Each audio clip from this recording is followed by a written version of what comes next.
Hello, welcome to another one of my videos about error coins, and this time we're looking at an 1894 Bolivian 50-cent coin, or 50 centavos, or half Boliviano if you prefer. So it's a very cool coin.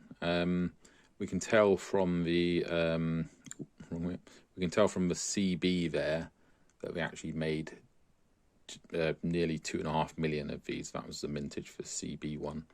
It's a bit like a mint mark, really. So it's a very cool coin, quite old obviously, and it's made of 90% silver. And most obviously you can see that there are these lines all around it, and that's actually caused by the die shattering. So it's a more extreme case of a die crack. You can see you've got this crack coming in here, one up there, and so on. It's like a really epic die crack. Basically, the die has shattered to the extent that it is probably going to fall apart very soon.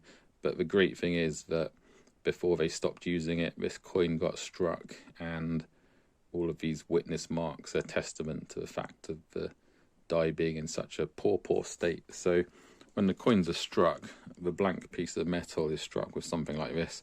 Obviously this is a die for a different coin, but these take a serious pounding. They can be used to strike maybe 500,000 coins before they completely give up or wear out. But if they're still in use when they do break, the most likely thing to happen is, of course, wear to start with. So you'll get little breaks appearing, which manifest themselves as little lumps on the coins, and in some cases you'll get cracks appearing in the die as parts of it try to break off. But because this is held into some kind of clamp system, any cracks that appear may actually just end up getting struck into the coin, because this will all be held together even though part of it is actually cracked off. So for it to have so many different die cracks appearing on the coin, this must have really suffered.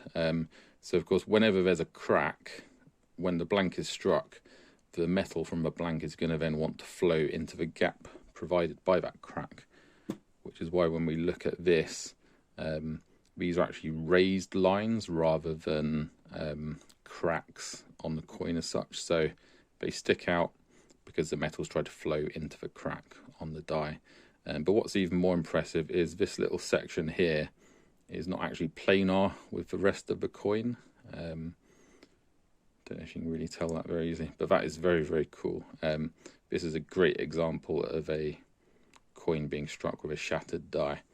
But 1894 must have been a good year for die cracks, because there's also this one, obviously struck with a different die.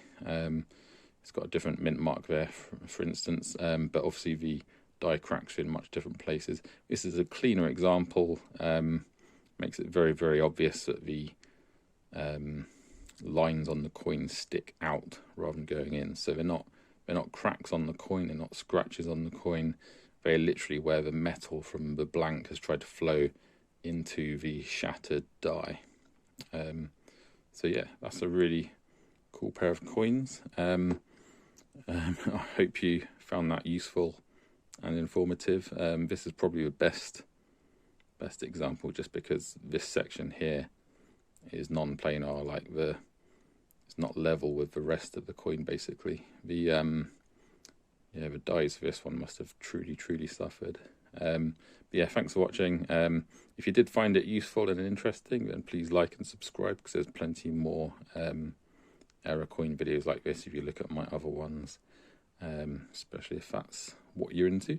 But for now, have fun and goodbye.